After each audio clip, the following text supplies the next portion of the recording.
30,000, Minister. That's the number of Ukrainians who are killed or wounded every month in the counter-offensive against the Russian invasion. The wounded are generally driven to the hospital, often in the back of an ordinary car or truck. A delay of hours, which medical experts say significantly increases the chances of death or permanent disability. That's why the Ukrainian government needs helicopters for aeromedical evacuation and has asked Australia to donate the Taipans, which we've retired. The narrative of the Albanese government that the Taipan fleet is beyond repair was demonstrated to be inaccurate by photos published last week, which show the majority of the fleet hanging in Townsville, largely intact, and subsequently confirmed as being airworthy. Minister, why is the government so intent on digging a hole and burying these airworthy helicopters rather than helping save Ukrainian lives? Thank you, Senator Fawcett. Minister Wong.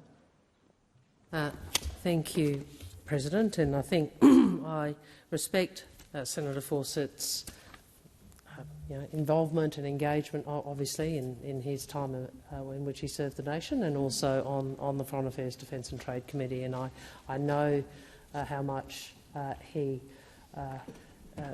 means that question with great sincerity.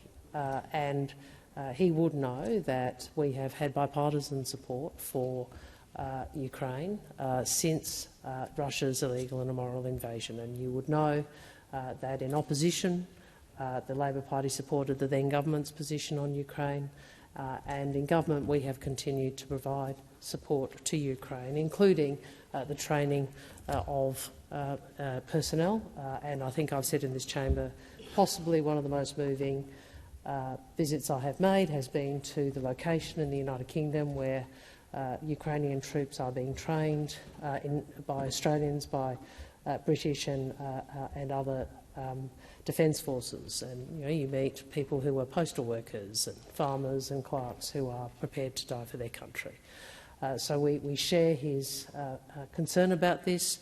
I'm advised in relation to the Taipans that it has obviously, the Taipan has been managed as a project of concern by the Department of Defence since 2011. The Senator would know of the tragic crash which saw the loss of Australian lives in July, and the fact that the government announced in September of 2023 that the MRH-90 would not return to flying operations.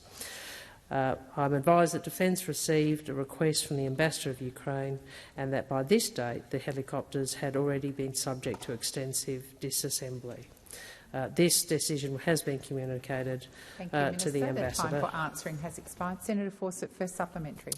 Minister, I and the Ukrainian government appreciate the support of both sides of this chamber, but the reality is Ukraine first expressed an interest in using the Taipans for casualty evacuation during a meeting that I held with them at the NATO conference in October last year.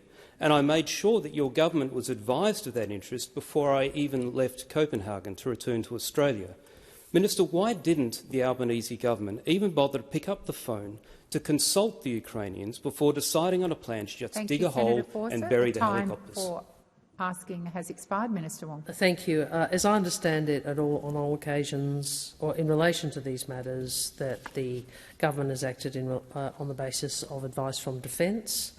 The advice I have is that the advice from Defence was clear that this was not the right platform for Ukraine, and the government and Defence made decisions, and the government on that basis. Senator Fawcett, second supplementary. Thank you, Minister. I think the Ukrainians are well placed to decide what platform will keep their soldiers alive. And Minister, now that the government has a formal request from Ukraine and it has been established that a number of the helicopters remain airworthy in Townsville, will the Albanese government reverse its decision and donate the aircraft, even in their current state, to allow Ukraine to work with its NATO partners who continue to safely operate the same type of helicopter to establish an aeromedical capability to save the lives of their people?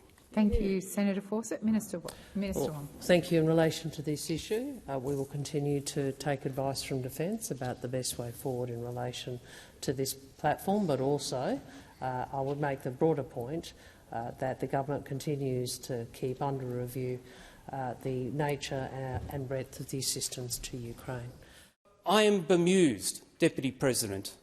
In fact, I'm alarmed by the attitude that has been taken, which appears to be a mindless adherence to a decision that was taken some months ago, and despite the new information of the request from Ukraine, their considered position that they believe they can operate them safely and effectively with the support of their allies, the fact that it will save lives, it appears that organisations here are perhaps more concerned about saving face than they are about saving lives. And that is not the Australia I know. That is not the Australia that has put its shoulder to the wheel many times to support like-minded nations, and particularly here, where we're seeing such a great loss of life and injury to their population as they fight against totalitarian regimes in order to protect the democracy that we share and want to preserve.